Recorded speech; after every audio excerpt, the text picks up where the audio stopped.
और आगे बढ़ी, एक बहुत बड़ी बुराई हम समाज में ये भी देख रहे हैं, शादी ब्याह के अंदर बहुत सारी गैर इस्लामी चीज।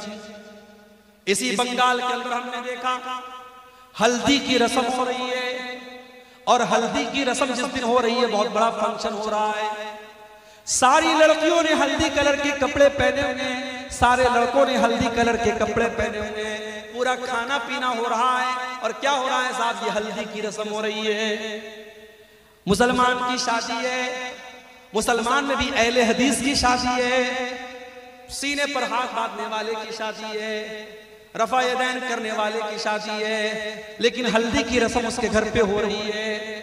मंगनी की सेरेमनी और मंगनी की रस्म भी उसके घर पे हो रही है, और सोने की अंगूठी दुल्हन को भी पहनाई जा रही है, और सोने की अंगूठी दूल्हे को भी पहनाई जा रही है। ओ लोगों, ये रस्में कहां से आ गई? ओ लोगों, तुमने अपने पूरे निकाह को, पूरे शादी ब्याह को आज गैर इस्लामी बना डाला, बिल्कुल हराम बना डाला। देख लो, 400 बाराती आके खा रहे हैं। बारातियों के अलग नखरे हैं। कहीं तो साहब बारात इस बात पर लौट जाती है कि बिरयानी में गोश्त नहीं मिला, इस बात पर बारात लौट गई। कहीं के ऐसा भी बाराती आए हैं, गरीब लड़की का बाप बैंक से लोन लेकर के 400 बारातियों को खाना खिला रहा है। और मुझे बताओ, कौन से इस्लाम की तालीम है, कौन से नबी की तालीम है, कौन से दीन की तालीम है? लड़की की शादी करने वाला बाप अपनी लड़की की शादी करने के लिए मजबूर है बैंक से लोन लेकर, उसे जहेज का इंतजाम। पक्के अहले हदीस इलाके की बात कर रहा हूं, वहां पर भी जहेज का लेन देन हो रहा है। मेरे नबी ने 4 बेटियों की शादी की, किसको जहेज दिया? सहाबा ने अपनी बेटियों की शादी में कब लोगों के सामने हाथ फैला के भीख मांगी और कर्जा लेकर अपनी बेटियों की शादी की?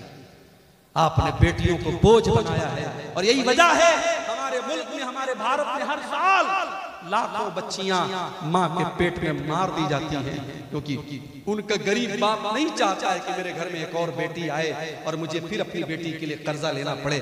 बेटियों को बाप मां के पेट में मरवा देता है। अपने शादी ब्याह के सिस्टम को आसान करो मेरे भाई। समाज बहुत दूसरे तरीके पर जा रहा है। मैं कहीं कहीं जाता हूं, मुझसे नौजवान कहते हैं मौलवी साहब कोई नसीहत कर दीजिए, कोई कीमती बात बता दीजिए। मैं एक ही कीमती बात बताता हूं, शादी के काबिल हो गए हो शादी। उनके गार्जियन से कहता हूं, लड़कियों के बाप से कहता हूं, लड़के तो फिर भी कह देते हैं घर में मेरी शादी करा दो।